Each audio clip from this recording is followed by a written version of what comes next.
My hands trembled as I stared at the screen. $860,000. Gone. I'd been reviewing quarterly statements for Dalton Industries, our family's construction business, when the discrepancy jumped out like a red flag I couldn't ignore. The email from our accountant, Marcus, confirmed it. Urgent, account irregularities detected. I'd built this business alongside my father over 15 years. Every project, every contract, every dollar mattered. And now, nearly $1 million had vanished. I pulled up the transaction logs. Multiple transfers routed through an account I didn't recognize. All initiated from the back-end system, accessible to only 3 people. My father had suffered a stroke 2 months ago and could barely speak. That left me and my brother, Austin. My hands went cold. The timestamps didn't lie. The transfers started 6 months ago, right when Austin insisted he take on more responsibility. I'd thought he was finally maturing. Instead, he'd been stealing from us the entire time. One question kept echoing in my mind, something I'd asked him last week that made him go completely silent. Now I understood why. Austin walked into the office that morning like he owned the place. His designer shoes clicked against polished concrete. He wore a tailored suit I'd never seen before, expensive, the kind that didn't come from any local store. His teeth flashed in that familiar smug grin. "Morning, Willow," he said, tossing his briefcase onto the conference table. "Another day at the Empire, huh?" I forced a smile, my nails digging into my palms. Around us, employees moved about their routine, completely unaware of the snake in our midst. They respected Austin. Some even liked him more than me because he was charming, always laughing, always buying rounds of coffee.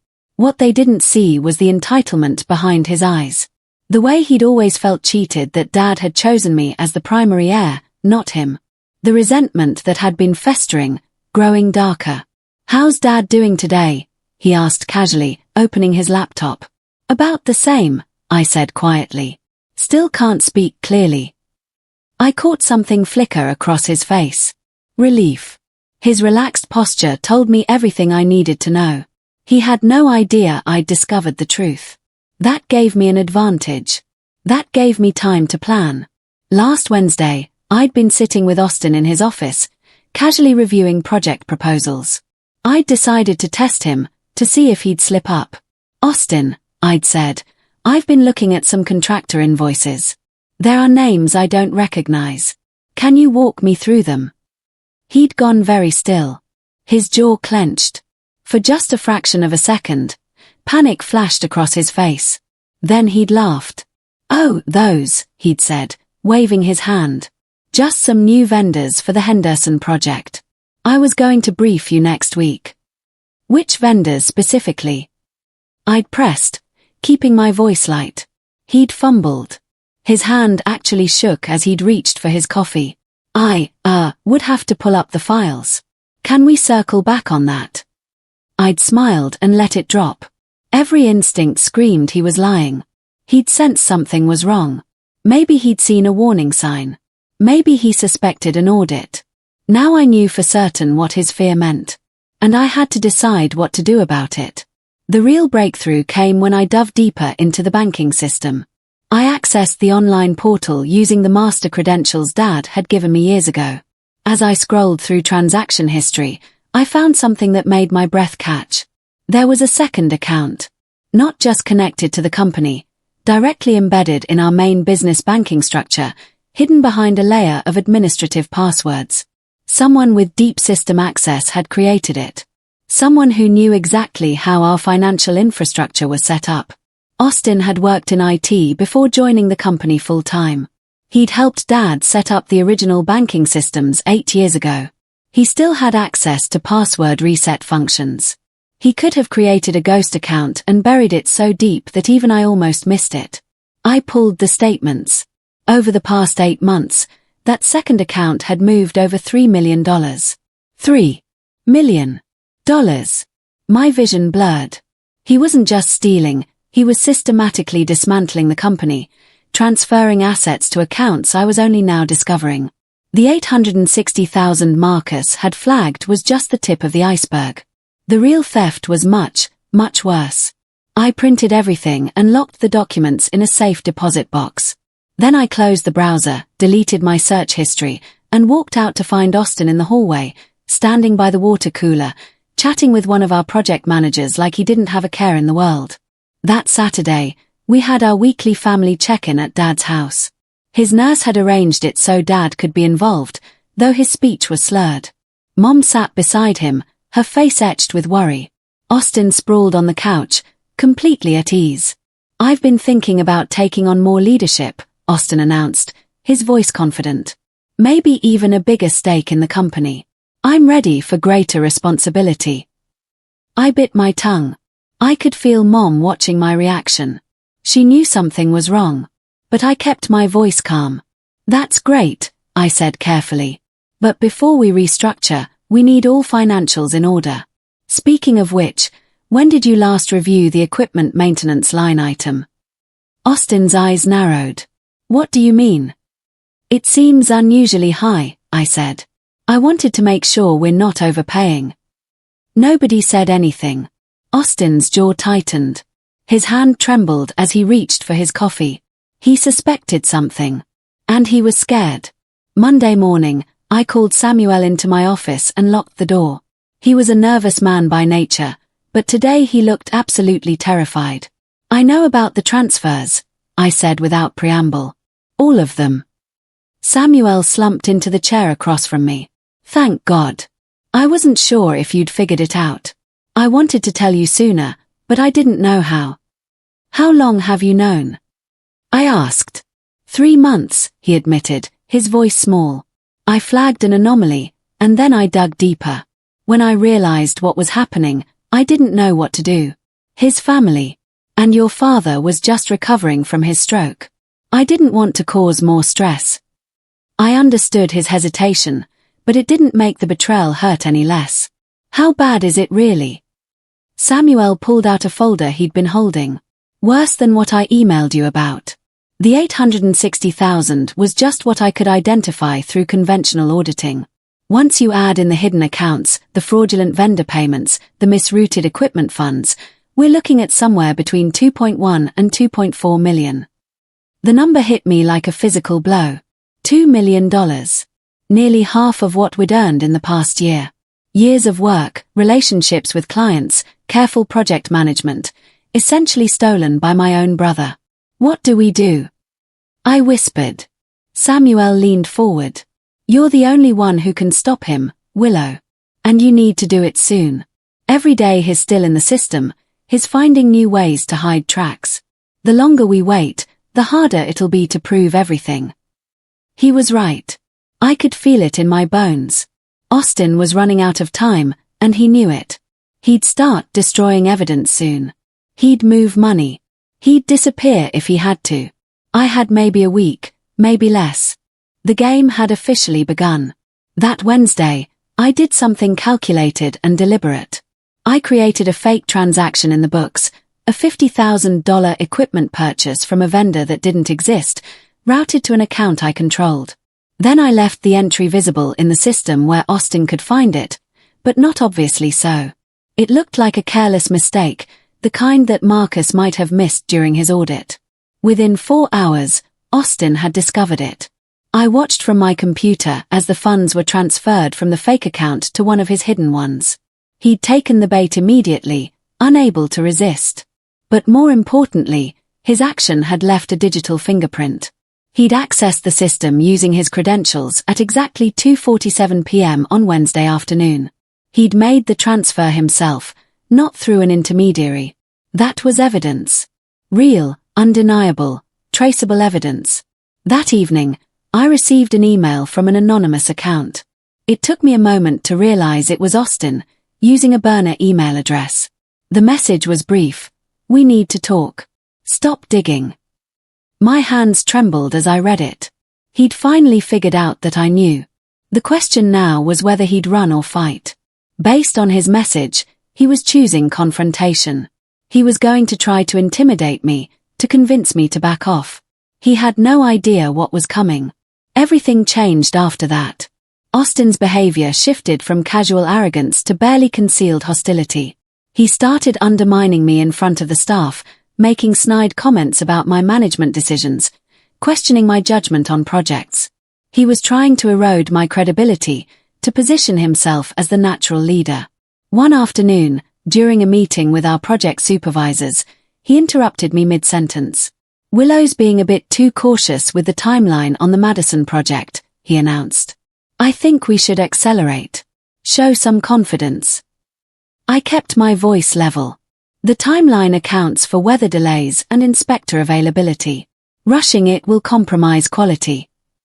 "Or," Austin countered, his smile sharp, "it shows our clients that we're efficient and committed. Some of us aren't afraid to take risks." The implication was clear. I was afraid, weak, unfit to lead. I could see some of the supervisors nodding, actually buying into his narrative. That was his strategy. Undermine me publicly, shift power to himself, and position himself to take over the company. He didn't realize I'd already won. That evening, I met with one of our senior project managers, a woman named Tyler who'd been with the company for 12 years. She was loyal, sharp, and she'd noticed something off about Austin's behavior. "I think he's been cooking the books," she said quietly over coffee. "I don't have proof, but the way money's been moving around doesn't add up." "You're right," I told her. "But I need you to keep this between us for now. Can you document everything you've noticed? Dates, amounts, anything unusual?" She nodded without hesitation. "I'm with you. Whatever you need." Word started spreading through the office. Not about the fraud, that was still hidden. But about the tension between Austin and me. People could feel it, that electric current that runs through a workplace when power is being contested. One of our younger employees, Logan, pulled me aside near the copy room. "I think he knows," Logan whispered. "Austin. I overheard him on the phone last night. He was talking about covering his tracks and leaving before things get messy. I don't know what's going on, but whatever it is, he's scared." So Austin was planning an exit strategy. He was going to run. I needed to move faster than I'd planned. I needed to box him in before he could disappear. That night, I drafted a formal financial audit request and submitted it to our legal department. Officially, it was a routine compliance check. Unofficially, it was a noose I was tightening around my brother's neck. Once the legal department got involved, once lawyers started reviewing the accounts, there would be no way for Austin to slip away quietly. He'd either have to come clean or go to prison. I scheduled a consultation with a criminal defense attorney, not because I needed one, but because I needed to understand how to navigate the legal minefield ahead.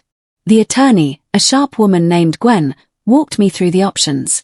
"If you have documentation of the theft, you can report it to the authorities," she explained. "They'll conduct an investigation. Your brother will likely be charged with embezzlement and fraud." "What if I want to handle it privately first?" I asked. "Give him a chance to confess." Gwen's expression turned serious. "Be careful with that approach. If you negotiate with him, if you suggest you'll keep quiet in exchange for restitution, that could be construed as extortion. The legal landscape gets murky fast. My advice: gather all your evidence, document everything, and then let law enforcement handle it." I nodded, understanding the implications. This was beyond just protecting the company now. This was criminal. Austin wasn't just stealing from the family business.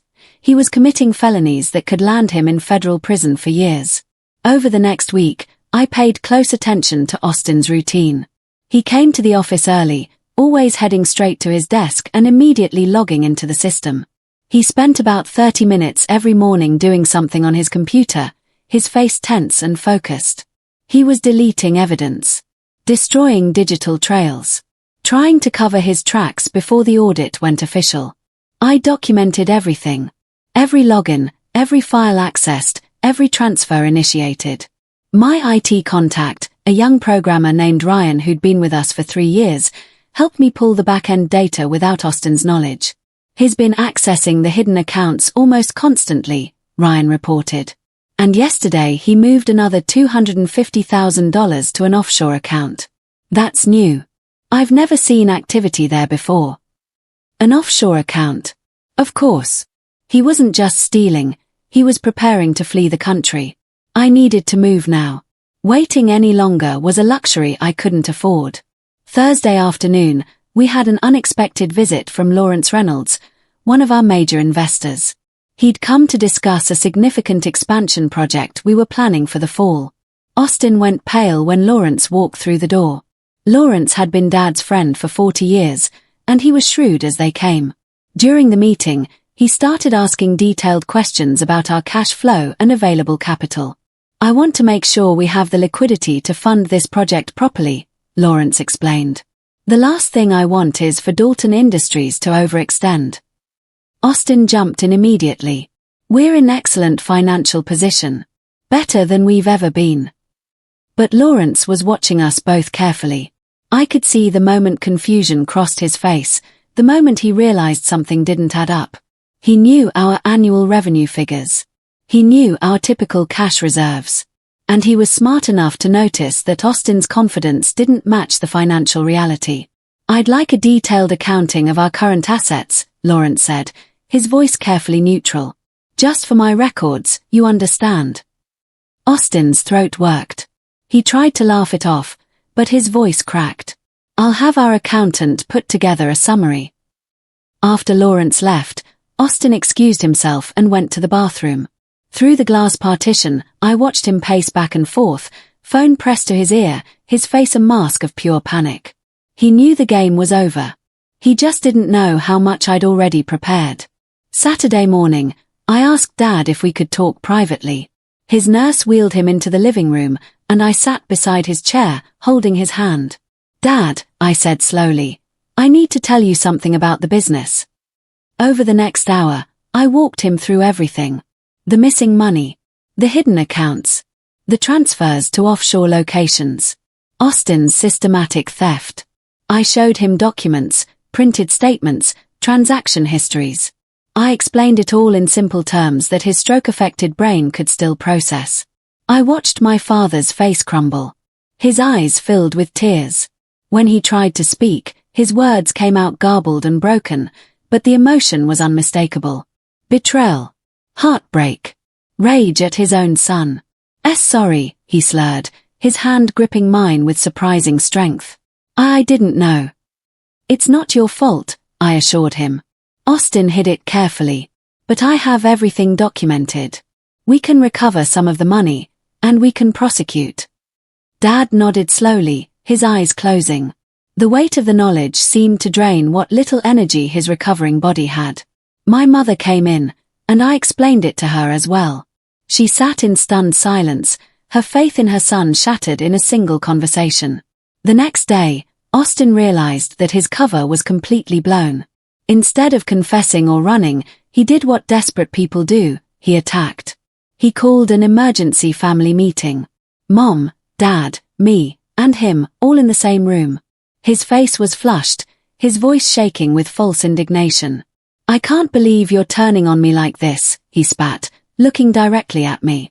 I've been working my ass off for this company, and you repay me with accusations. With investigation. That's not sisterhood, Willow. That's betrayal. I stayed calm. I'm not betraying you. I'm protecting our family and our business. You're jealous, he shot back, his voice rising. You've always been jealous. Dad always chose you, and you can't stand the fact that maybe, just maybe, I was becoming better at this than you. Is that why you stole $2 million? I asked quietly. The room went silent. Austin's face went white. He'd admitted nothing, but his lack of denial said everything. One of Dad's oldest business partners, a man named Gerald who was there visiting, cleared his throat. Did you say $2 million? Austin stood up abruptly. This is bullshit. I'm not staying here to be interrogated by my jealous sister and her puppet board. He stormed out of the house, slamming the door so hard the windows rattled. That evening, Austin texted me asking to meet. He wanted to talk this through.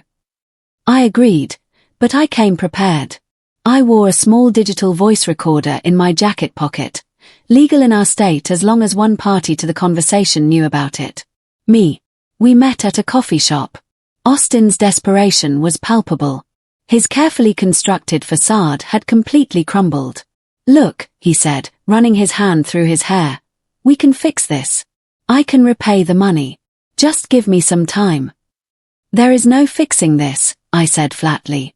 "You committed federal crimes." "It was just money," he hissed. "The company makes millions. It's not like I hurt anyone." "You hurt Dad. You hurt Mom. You hurt everyone who's worked hard to build this company." Austin leaned across the table, and for a moment I saw real desperation in his eyes. "Please, Willow. I'm your brother. Don't do this." "You stopped being my brother the moment you decided to steal from us," I said. "You made your choice." As I spoke those words, Austin did something incredibly stupid. He reached across the table and actually admitted to the theft, right there on the recording, with no lawyer, no negotiation, just raw desperation pouring out of him. "Yes, okay? Yes, I took the money. I took it all. 35,000 here, 50,000 there. I needed it, and you had everything. You had Dad's trust, his love, his respect. I wanted what you had." Every word was captured. Every incriminating syllable preserved forever. I left that coffee shop with a confession that would hold up in court. The next morning, I called an emergency board meeting. This was a formal gathering of our company's leadership. Myself, our CFO, 2 external board members, and our legal counsel. I presented everything. The documentation, the timeline, the evidence of systematic theft. I played the audio recording of Austin's confession. I showed the offshore transfers, the hidden accounts, the elaborate scheme he'd constructed. The room was absolutely silent when I finished. "This is embezzlement on a massive scale," our legal counsel said finally. "Combined with fraud and wire transfer violations, we're looking at federal charges." "We have a choice," I explained. "We can report this to law enforcement and let them handle the prosecution. Or we can pursue civil litigation to recover the stolen funds. My recommendation is both." "I agree," the CFO said. "The company's integrity depends on showing that we take this seriously." The board voted unanimously. We would press charges. We would pursue every legal avenue available to recover the money and ensure justice. Austin's arrogance, his belief that he could charm his way out of anything, had just cost him his freedom. Austin tried one last thing. He showed up at Dad's house with flowers and an elaborate apology. He cried. He begged for forgiveness.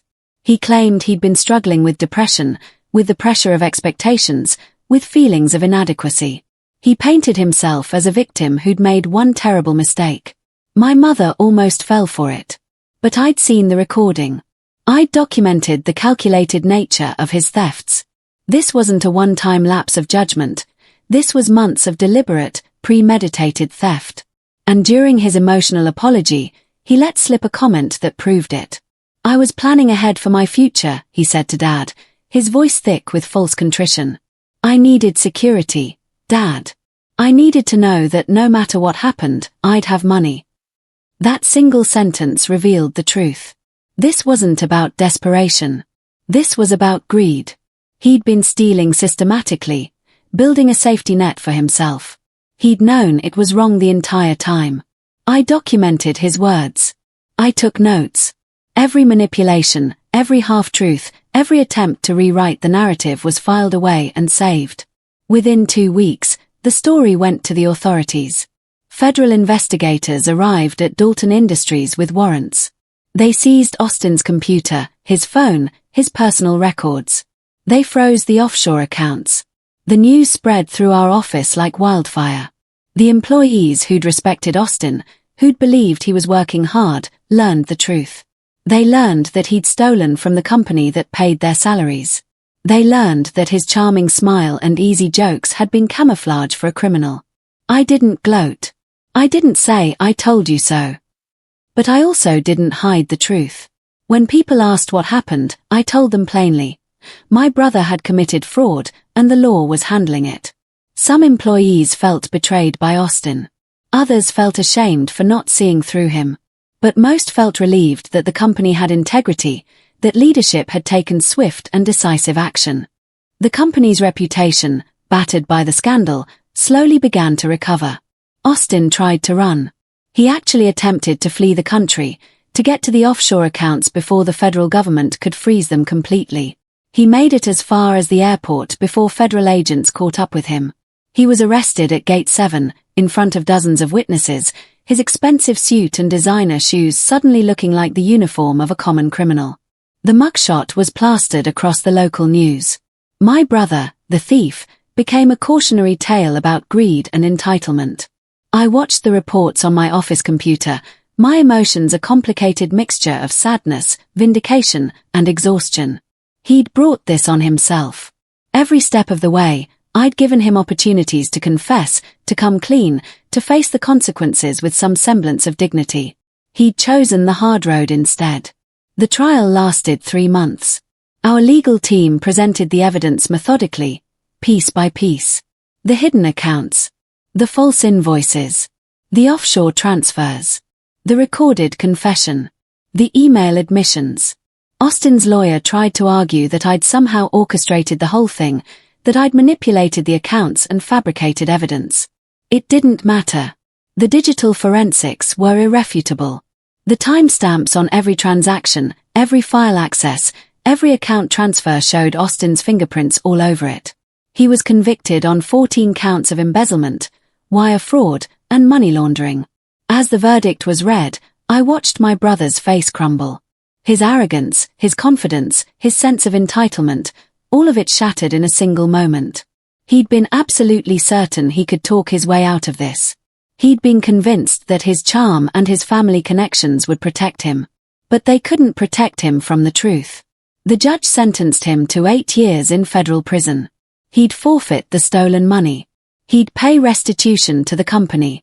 And his name would be permanently associated with one of the biggest fraud cases our state had seen in years. What I didn't anticipate was the impact on our family.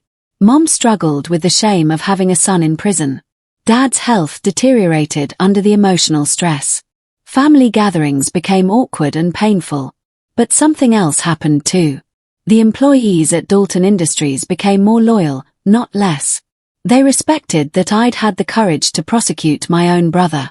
They understood that in a company with real integrity, no one was above the rules, not even family. We implemented new financial controls, hired an independent auditor, and established clearer protocols for asset management. We actually became stronger because of the crisis. The silver lining, small as it was that Austin's crime had forced us to professionalize the company in ways we probably should have done years earlier. Over the next 18 months, we recovered 60% of the stolen money through civil litigation and the liquidation of Austin's assets.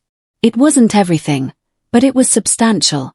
It meant we could reinvest in new projects, hire better talent, and stabilize our operations. More importantly, it meant that the company survived. Dalton Industries didn't just recover from the scandal, it thrived. We landed bigger contracts. We attracted investors who respected our transparency and accountability. I was promoted to CEO officially, not just in practice. The board recognized that I had the judgment, the courage, and the integrity to lead the company into the future. Everything I'd built, everything I'd sacrificed, had finally been vindicated. 1 year after Austin's conviction, I was reflecting on everything that had happened. And I kept coming back to that question I'd asked him, the one that had set this whole thing in motion. Can you walk me through these invoices? That was it. That was the moment he'd panicked. That was the moment his carefully constructed lie had begun to crumble. He'd never imagined that I'd actually look closely at the details. He'd assumed I was too trusting, too naive, too willing to believe in him. But I'd learned long ago that trust has to be earned. And Austin had spent months proving that he didn't deserve it. The question wasn't just about invoices. It was about accountability. It was about demanding that the people around you, especially the people you love, be honest and honorable. It was about refusing to be fooled by charm or manipulation or the false comfort of family loyalty. One simple question. And it had exposed everything. Standing in my office on the top floor of the Dalton Industries building, I looked out at the city lights. The company was thriving. The scandal was fading from the news. Life was moving forward. I thought about Austin sometimes. About the brother I used to have, before greed and entitlement consumed him. About the moment his true nature had been revealed. About the choice he'd made to steal instead of to work, to lie instead of to confess, to run instead of to face consequences. He'd had so many opportunities to do the right thing. And he'd chosen wrong at every single turn. I didn't hate him. But I also didn't pity him. He'd made his bed, and now he was lying in it, literally, in a federal penitentiary in Pennsylvania. What I'd learned was that success isn't about being the smartest person in the room. It's about having the integrity to do the hard thing, the integrity to hold people accountable, even when they're family. It's about asking the hard questions, even when you don't want to know the answers. I picked up the phone and called Dad. His voice was stronger now, his recovery progressing steadily. "How are you feeling?" I asked. "Better," he said. "Proud of you." Those 3 words meant more than any company success ever could. I'd protected the family. I'd protected the business. I'd done it the right way, with evidence and documentation and legal accountability instead of anger and revenge. Austin had tried to destroy what we'd built. Instead, he'd accidentally made it stronger. The question I'd asked him that day, it had changed everything. It had revealed a thief, protected a legacy, and forced our family to confront uncomfortable truths. But most importantly, it had proven that integrity always wins in the end. Always. And that's a lesson worth more than any amount of money he could have stolen.